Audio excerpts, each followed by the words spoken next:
इस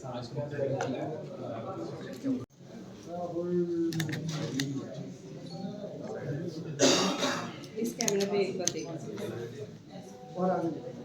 thank you. बहुत अच्छे इंस्टाग्राम वो भी बनाती है रील्स। इधर बैठ थोड़ी सी तालियां, जोरदार तालियां।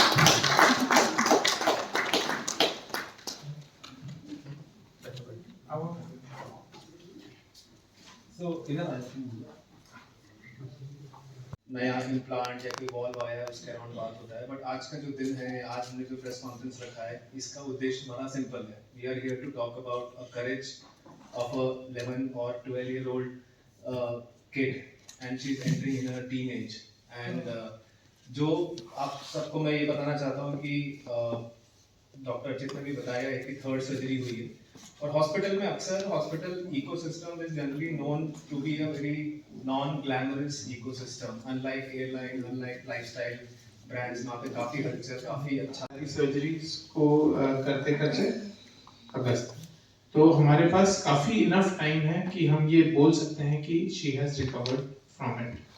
सेकेंड चीज़, दोनों लंग्स का ट्यूमर विद बोन का ट्यूमर को हमें किस तरह से स्टेज वाइज निकालना, कब कीमोथेरेपी करनी। आप सबका स्वागत है और शुक्रिया आने का। आप सबके 2 मिनट लूँगा। ये केस हर तरह से ह्यूमैनिटी का, इंसानियत का और इनोवेशंस की एक, जिसे कहते हैं, समन्वय है, सबका कॉम्बिनेशन है और जीत को दर्शाता है। एक 11 साल की बच्ची, और आप उसकी खुशी और हंसी आज देख रहे होंगे, बड़े हिम्मत के साथ और बड़े खुशी के साथ वो चलती हुई आई है। तो शुरू में जब बताया गया था कि इस सर्जरी में, जो उसके लिम्ब की सर्जरी थी, उसमें शायद एम्पुटेट करना पड़े, पर डिसीजन, और आसान डिसीजन नहीं था। डॉक्टर अर्चित ने बोला जब हम डिसीजन लेते हैं तो ऐसा होता है पूरे भरोसे के साथ लेते हैं, जैसे प्लेन पे चढ़ते हैं, पर वो डिसीजन आसान नहीं था। डिसीजन लिया गया, पर वो डिसीजन सिर्फ उसके टांग का या उस हड्डी का नहीं था, पर दोनों साइड के लंग्स में ट्यूमर को हटाने का था। तो इस उम्र में 3 सर्जरीज कराना, कीमोथेरेपी लेना, प्लीज समझिए हर एक प्रोसीजर का एक पेन होता है। अस्पताल में भर्ती होने की तो अलग चीज है, पेन होता है, तकलीफ होती है। उस एक बच्ची ने कितने अच्छे तरीके से बेयर करा है और उसको आगे लेके गई है, और उसमें मैं उस बच्ची के साथ साथ उसकी मदर की भी तारीफ करना चाहूँगा, जिसने हिम्मत नहीं हारी, दोनों ने हिम्मत नहीं हारी और इस चीज़ को अंजाम दिया। तो एक ताली बजानी चाहिए हमें दोनों के लिए, लाइफ के लिए, और इस पूरे प्रोसीजर और प्रोसेस के लिए। और साथ में हमारी team of doctors, doctor Archit surgical oncology head, doctor Kushal आ नहीं पाए हैं, वो जीआई सर्जरीज देखते हैं, अभी ऊपर एक ओटी केस में ही बिजी हैं, और doctor Vineet who is again a surgical oncologist. So GI surgical oncology and GI surgery में टीम सारे जो यहाँ पे केसेस करती है। तो उसमें जिस तरह का केस किया, वो एक कैंसर मंथ चल रहा है, कैंसर मंथ में एक नई उम्मीद, एक नई होप को हम सबके सामने प्रस्तुत करता है। ठीक है, नमस्कार, मैं डॉक्टर अर्चित पंडित हूँ। मैं हूँ director surgical onco sciences at Fortis Escorts Okhla. आज जो हम आपको जिस बच्चे के बारे में बताने जा रहे हैं, वो 11 से 12 साल की एक छोटी बच्ची है, जो हमारे पास व्हीलचेयर और लंगड़ाते हुए आई थी, क्योंकि उनके बोन ट्यूमर था। अफसोस की बात ये थी कि उस समय ये जब हमने डायग्नोसिस किया, तो ये बोन ट्यूमर के साथ साथ ये बीमारी लंग्स में भी फैली हुई थी, जिसको हम कहते हैं स्टेज 4 बोन कैंसर। इनमें हमने कुछ लोगों ने इनको बताया कि इनको एम्पुटेशन, मतलब पूरा पाँव काटना पड़ेगा, लेकिन हमने हमारे ऑर्थो ऑन्को, हमारे onco surgeon, plastic surgeon and thoracic surgeon, 4-5 surgeons ने मिलके एक प्लानिंग बनाया, जिससे हमने पाँव बचाया बच्चे का, और पाँव बचाने वाली सर्जरी करी, जिसको हम कहते हैं लिम्ब कंजर्वेशन सर्जरी। और उसके बाद सब्सिक्वेंटली हमने दोनों लंग्स में जहाँ पे बीमारी फैली हुई थी, stage procedure bye robotic watts method, जिसको हम की होल सर्जरी कहते हैं, जिससे ये संभव हो पाया कि इस बच्चे ने तीनों के तीनों सर्जरीज़ को अच्छे से झेला, और उसके बाद अपनी कीमोथेरेपी भी करी, एंड आज वो बच्ची चल के हमारे समक्ष आएंगी यहाँ पे। और इस सर्जरी को, इस पूरी कंप्लीट सर्जरी को होके 1 साल हो चुका है।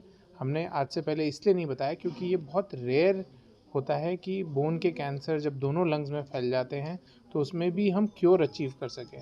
तो हम यही मैसेज देना चाहते हैं कि हमने इस बच्चे में क्योर अचीव किया है, इसको जड़ से बीमारी निकाली है। जो बीमारी बोन से दोनों लंग्स में फैल गई, उसके बावजूद भी हमने क्योर का एक अटेम्प्ट किया है और जिसमें हम अभी 1 साल हो चुका है और हम ये सक्सेसफुल हुए हैं। डॉक्टर साहब, क्या आप जो आपने बीमारी बताई है वो बीमारी इससे पहले कभी ठीक नहीं हो पाई? जो डॉक्टरों ने सर्जरी की वो आपने पहली बार ऐसा किया है कि देखिए, बोन बीमारी कैंसर्स बच्चों में ज़्यादा पाए जाते हैं, ये समझने की ज़रूरत है। बोन कैंसर अगर सिर्फ बोन तक सीमित हो तो उसको क्योर करना आसान होता है, उसको जड़ से निकालना आसान होता है। जब हड्डी की बीमारी लंग्स में फैल जाए तो वो खून के रास्ते जाती है।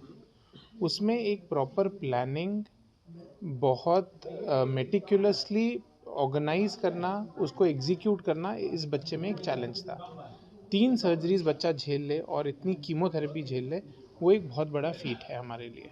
क्या लग रहा है जब से ये रोबोटिक सर्जरी आई है सबसे बहुत ज़्यादा सक्सेसफुल ऑपरेशन या जो देखिए, रोबोटिक सर्जरी रोबोट नहीं करता है, रोबोटिक सर्जरी एक सर्जन करता है। ऐसा कुछ नहीं है कि रोबोटिक सर्जरी से रेट ज़्यादा अच्छे हैं या क्योर रेट ज़्यादा अच्छे हैं, ऐसा कुछ नहीं होता है, ऐसा लोगों को लगता है। इस बच्चे में हमने वैट सर्जरी करी है जो कि की होल सर्जरी है। उसका फ़ायदा यही है कि रिकवरी जल्दी होती है, कट नहीं लगते हैं छाती पे, और इनमें हम बहुत सारे सर्जरीज आराम से कर सकते हैं। क्या लग रहा है अभी और अगर कोई ऐसा बीमार बच्चा आ है तो अब ये जो आपने अभी सर्जरी की वो इस टाइप की सर्जरी करके और आसानी से मतलब ज़्यादा बचाया जा सकता है बच्चों को? बिल्कुल। आज की डेट में, पहले आज से 10, 15, 20 साल पहले हम सबको ये लगता था कि कैंसर एक डेथ सेंटेंस है। आज की डेट में डेथ सेंटेंस नहीं है। आज की डेट में हम क्वांटिटी ऑफ लाइफ अचीव कर रहे हैं, मतलब हम क्योर अचीव कर रहे हैं। और इस बच्चे में हमने सिर्फ क्वांटिटी ऑफ लाइफ ही नहीं, क्वालिटी ऑफ लाइफ भी इम्प्रूव करी है। जो बच्चा चल नहीं पा रहा है, व्हील चेयर पे आ रहा है, आज वो चल के हमारे समक्ष आ रहा है, तो वो अपने स्कूल जा पा रही है। टीम में कितने लोग थे और टोटल 4 सर्जन्स, बहुत सारे nurses, OT technician, OT ICU, बहुत बड़े। ये दिखाता है कि हम फोर्टिस एस्कॉर्ट्स में इतनी मेजर सर्जरीज, जो 3 surgeries over a period of 4 to 5 months, ऐसा भी नहीं है कि एक ही दिन में, 4-5 महीने में एक ही बच्चे में 3 सर्जरीज हो ही जा रही हैं। तो ये बताता है कि फोर्टिस एस्कॉर्ट्स में ऑन्कोलॉजी बहुत ही अच्छे तरीके से हम ये केसेस हैंडल कर पा रहे हैं। जब आप सर्जरी कर रहे थे तब आपको कितना विश्वास था कि ये सर्जरी 100% सक्सेसफुल? बिल्कुल जी, जब हम फ्लाइट में बैठते हैं तो हम पूरे कॉन्फिडेंस के साथ बैठते हैं कि हम अपनी डेस्टिनेशन तक पहुंचेंगे, और इस बच्चे में भी हमें पूरा कॉन्फिडेंस था कि हम अपने डेस्टिनेशन तक पहुंचेंगे। कितना टाइम लगा इसे सर्जरी करने में? देखिए, ये सर्जरीज जो होती हैं, ये सिंपल ऐसा नहीं है कि एक दिन एडमिट किया और उसी दिन हमने सारी सर्जरीज कर दी, क्योंकि बच्चे को झेलना, सर्जरीज को टॉलरेट करना, ये एक बहुत बड़ी बात है। इसमें सिर्फ डॉक्टर्स नहीं, इसमें उसकी मदर का योगदान है, जो सुबह शाम दोपहर हर समय उसके साथ आना, ओपीडी में करना। ऑल्सो मैं आपको ये बताना चाहूँगा, इस बच्चे के फंडिंग के लिए एक कॉरपोरेट, गुड़गांव में एक कॉरपोरेट सेक्टर है, त्रेहान बिल्डर्स करके, अमन एंड अभिषेक, जो हमसे संपर्क बना के रखते थे, एंड उन्होंने भी इस बच्चे की फंडिंग के लिए काफ़ी लाखों पैसे डोनेशन करी। ये कैंसर का लेवल कौन सा था? स्टेज 4। अच्छा, जो इसमें खर्चा लगभग आमतौर पे कितना आ जाता है? देखिए, अगर सिर्फ एक लिम्ब कंजर्वेशन सर्जरी करिए जिसमें हमें पाँव बचाना है, तो लगभग 5-5.5 लाख का खर्चा आता है।